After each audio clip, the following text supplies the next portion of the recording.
Welcome to Out Loud, folks, your queer news and culture show, right here on KBOO.FM,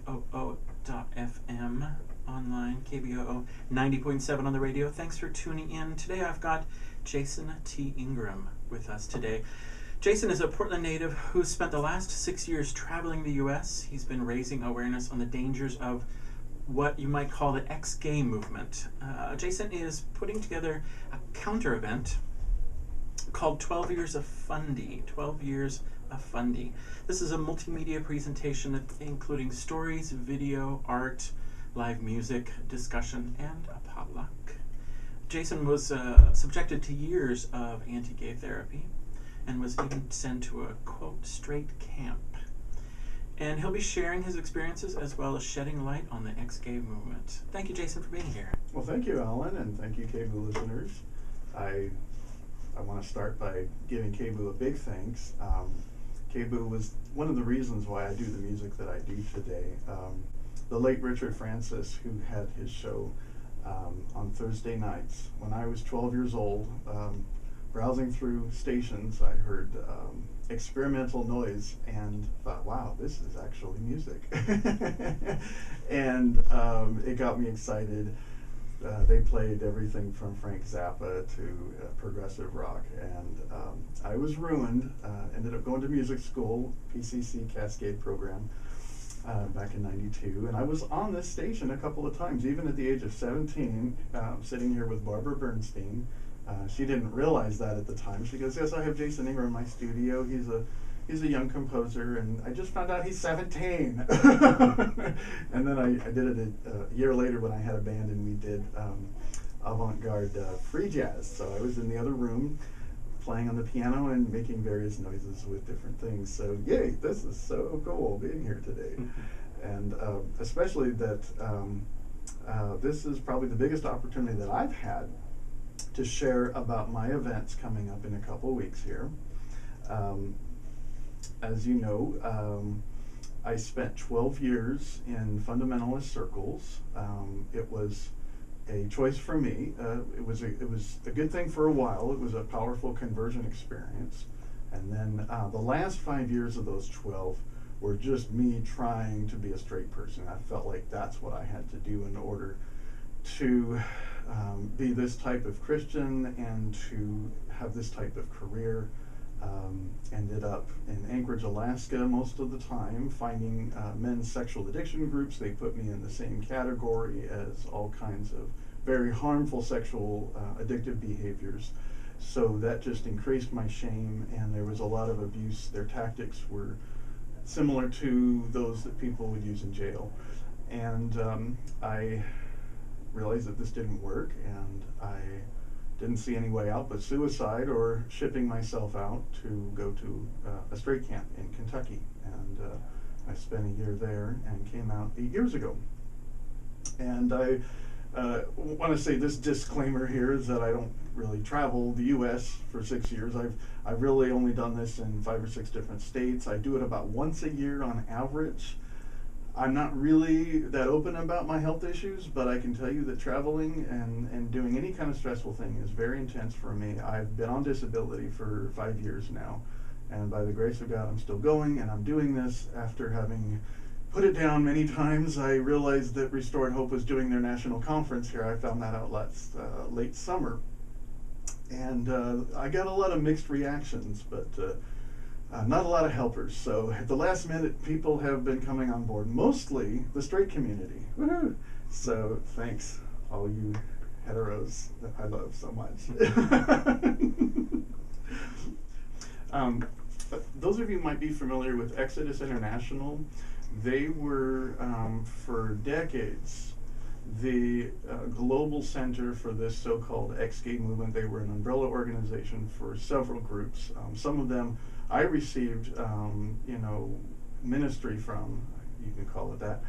And Alan Chambers, the director of that, listened to some of these survivors from these programs and really just discovered that it doesn't work. He still doesn't think that being gay is okay, but he doesn't think that these programs can change them. So he's still kind of on the fence. Like Ted Haggard, he kind of changes his mind sometimes about what he is, gay or straight, or he's probably just bi, like a lot of us are. That's one of the things I talk about a lot.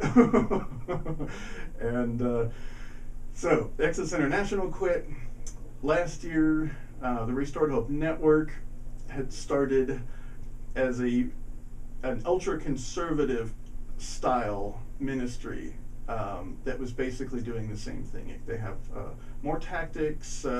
They also wanted to be more secretive, apparently. You just can't find their headquarters. They finally revealed where they were based. They're based in Milwaukee, Oregon. And I found that out. It was like, okay, wow, I live in Milwaukee, Oregon.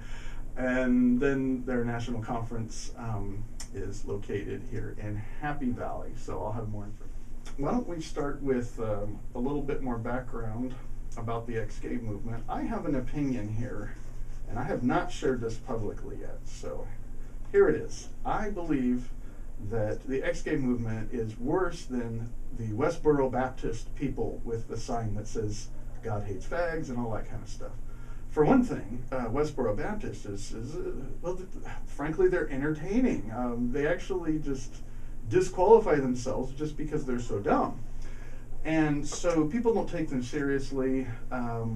They hurt a lot of people's feelings, especially picketing, funerals and stuff. I mean, just poor taste.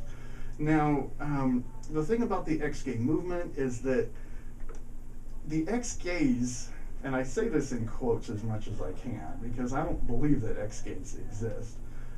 They believe they're trying to help. As opposed to those who want to make life worse for LGBTs, like the people that are railing against gay marriage. They say, well, gays aren't going to change. Let's make life hard for them, and maybe they'll just, give up or disappear or whatever. Of course, that's a very uncompassionate thing to do, to say if they don't like a culture or a group of people, say, let's just make life hard for them. It's actually more harmful to say, well, let's just change them and make them more like us. I think that's hard because it's luring people into a false hope, and of course a lot of it has to do with the culture they were in and things like that, and their self-esteem and a lot of other things. So they're just preying on a lot of things that people want to hear, that that they could change their sexual orientation to become like most people are. So they have this compassionate sort of looking approach. Ex-gay leaders look like sympathizers. They don't look like perpetrators. And it's funny when you meet them and you really, get a sense of what a lot of things are motivating them. It's not just money. It's not just power. I mean, some people really do have the right motives, and yet they're the ones that I think are doing the most harm. That's why I think this is a much bigger issue than it is. Now, what people ask me is that, well, I thought that they no longer can force people into straight camps. They're probably referring to what happened in about 2005, where there was a young man who was pleading to his friends and family around the world on social media, saying they're forcing me to go into this straight camp, which is Love in Action in the Memphis area. And I've done some protesting around that area as well back in 2008. And this was just after this whole thing was going on. Well, it turns out they passed a law. They said, okay, you can't force kids, minors, to go to straight camps in America. So what do now? They send them to a different country. And they actually are treating them worse in these straight camps that are in other countries. I don't know much about that, but that's another thing to look into as well. It's easy to find all kinds of things out on the web. Truth Wins Out is a great resource. Beyond X Gay is a good website. I've been featured on there since they started back in 2007. And there's a book called X Gay No Way. There's all kinds of good stuff out there for you. Ingram here. This is Alan. Welcome back to Out Loud. I have Jason T. Ingram here. He is creator of 12 Years of Fundie, a multimedia exhibit and project. It's a response to the ex-gay movement, which Jason spent some time as a subject of. He's producing 12 Years of Fundie here in Portland very soon, partly in response to a national conference being hosted by the Restored Hope Network, which is an ex-gay ministry. Did we say that? That's what they call themselves, yes. Okay. And we'll talk a little bit more about Restored Hope and and their conference and the protest that folks might be able to participate in just a few minutes. Yeah, I think the reason why this is important is that a lot of it has to do with mental health issues. It's not so much a civil rights issue, although if all these ex-gay ministries finally just gave up, that would contribute to us, getting same-sex marriage through the entire country, because that's one of the things that's undermining our community and doing damage, especially to young people. I didn't grow up in these type of churches. I grew up in the Unitarian Church, a gay-friendly school, a gay-friendly church and community and everything like that. So it's amazing how these things I adapted as an adult were still just as toxic as those that grow up in this kind of stuff. So I really think that it is still a threat. It's more secretive. They're not putting out billboards. They're not putting out press releases, apparently. So I am the whistleblower. Jason, can I ask you, what drew you into fundamentalist religion and practices, churches, as an adult? Well, there are good people in every community. I was very disillusioned by the community I was in, partly because I had gotten so deep into a lot of problems. I think there's a lot of extremism on the other side when it comes to hanging around a lot of hippie types and liberal types. Folks might be a little more prone to, and I hate to say this, but substance abuse and things like that. There's more danger to get into trouble sexually and things like that. But when you're involved in this religious bubble, I could say this protective bubble. And I needed that because I was young and I had an untreated mental illness and I didn't have a lot of common sense and I needed some more parenting. And it was good for several years. I went to Bible school. I did some mission work. I felt like I was really accomplishing things. It was really good up until, I started realizing I was conforming way too much into that, and I started exhibiting more of my eccentric personality. It wasn't necessarily I was gay. I'm just weird. I'm from Portland.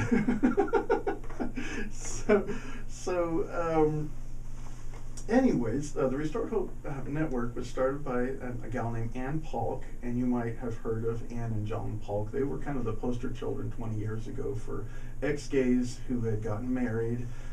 They made the cover of Newsweek a long time ago, and their marriage ended a couple of years ago. These people, the ex-gay survivor community, are the ones who had, found my artwork on the Gay Christian Network and helped me to get involved in activism. And it was Christine Bakke who was the one who first found me, and then I got connected with a man named Peterson Toscano, who will be here in November. And he is my favorite advocate when it comes to ex-gay survivors. And my biggest inspiration because he does performance art. And it's awesome. You mentioned earlier that you spent a year in straight camp. What was that? That was called Pure Life Ministries, and that was in rural Kentucky. And I went through 7 months of that. Basically ruined my job history. It traumatized me incredibly. I was put in very dangerous situations. The Restored Hope Network was founded in 2012 by Ann Polk here in Oregon, and they have really become the reincarnation of Exodus International. Okay, just in case you haven't heard that, I believe that this anti-gay movement of trying to use harmful psychological tactics to change bi and lesbian and trans and gay people into heterosexual Christian people is centered in the Portland area. Let me let that sink in for a little bit, because I tell that to people and they're just like, it goes right over their head. Because it's like, yes, keeping Portland not so weird.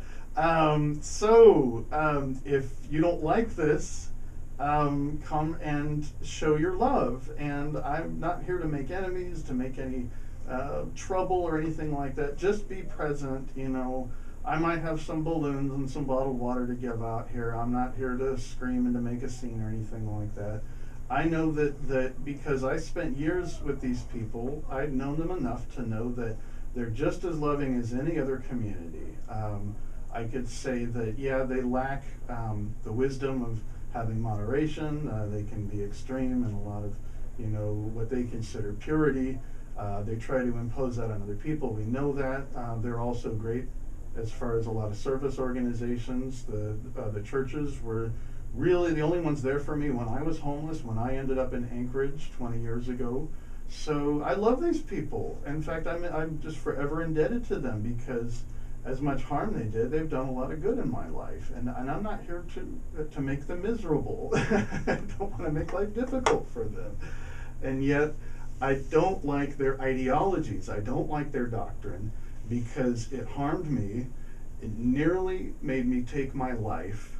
And it ruined my life, basically. It's taken me years to get over that. It's taken me years and even more thousands of dollars of therapy. I don't know if I spent thousands, but I know I spent thousands on anti-gay therapy. Wonderful. So tell us a little bit about your performance, 12 years of Fundie. Okay, well, first off, do you know what a Fundie is? Well, a fundamentalist. Well, good. It's kind of a newer term that a lot of people are getting used to. Like the word selfie, It's 2014, and some people don't know what a selfie is. Some people don't know what a Fundie is. Yeah, fundamentalist, it's a derogatory term. I'm sorry, I don't like to use things like that. Just as like I don't like to be called a fag. However, it just fit. I watched the movie 12 Years a Slave, and thought my life was nothing like being a slave, but there was enough similarities of being trapped in something and feeling like I couldn't get out. And I spent 12 years in it, so I thought, what the heck, that'd be a fun title for a new show that I'm doing. I talked a little bit about why the ex-gay movement is so alluring, because they're not out there apparently to make gays miserable, like, trying to spoil our basic rights and things like that. But it is a product of what I consider Bible culture, and when you're in Bible culture, there's a whole different set of rights and wrongs. Like in Portland culture, it's like really not cool to throw away pop cans. When I got into Bible culture, I was like, wow, I can throw away a pop can without feeling guilty. But then again, I couldn't watch a Harry Potter movie without feeling guilty. So it was just like a whole different set of do's and don'ts. It took me until, 4 years ago to realize that I did have brainwashing, because of all the sermons that I hear that are anti-gay. I mean, not even, ex-gay ministries. It's just the pulpit, like that clip that I had from Pat Robertson. I mean, they're obsessed with us.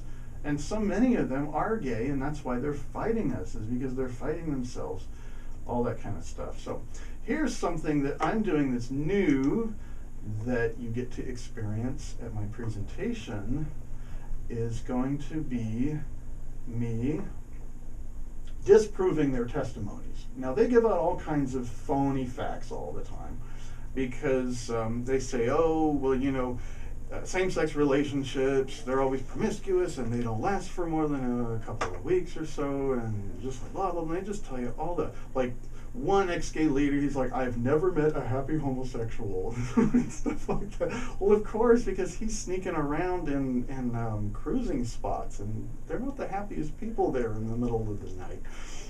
So anyways, I am a happy homosexual, and I love being out. I did Gay Pride Sunday, and oh my gosh, thank God that they let me ride in a car, because I was too weak. I won't go into details, but I was too weak to march. I almost went home, and yay. So if you saw the guy with the big beard and the big long hair that looks like a middle-aged Jesus hippie with a big colorful hat, that was me. So I am going to give well over a dozen reasons why these so-called testimonies are not proving that people go from gay to straight. And I'll give you one for free. It's because many of them are bi, like me. This is Alan with Out Loud today on KBOO. Thanks so much for that. That was a song by Jason T. Ingram, who is creator of the presentation 12 Years of Fundie, which is happening on the 28th of this month at Kairos UCC in Milwaukee. You can find information about that on Facebook. Jason's site is Facebook.com/Sunday Driver Productions. Sunday Driver Productions. Or you can just Google that with Jason T. Ingram, Portland. You should be able to find me. And I want to say I love you guys for listening, and sorry we didn't have a chance to go through the whole caller thing, but it sounds like I've answered everybody's questions that they have. And if you don't know what's going on, come to my presentation and support what we're doing. Absolutely. And Jason's email again is gaypray@gmail.com. Jason, thanks so much for being here. The Restored Hope Network conference is coming up on the 27th and 28th, so it's great for all of us that you have created 12 Years of Fundie and that you're producing it that same weekend. Woohoo! I couldn't miss this opportunity. Great, Jason, thanks so much for being here. Thank you, Alan. The information on 12 Years of Fundie will also be on our own Facebook, KBOO Out Loud. So look for us there. Thanks so much. We're going to hear a little Mel and Kim and come back with some folks from the queer, feminist, sci-fi, and fantasy book group here in Portland. I'm very excited to have these guests with us.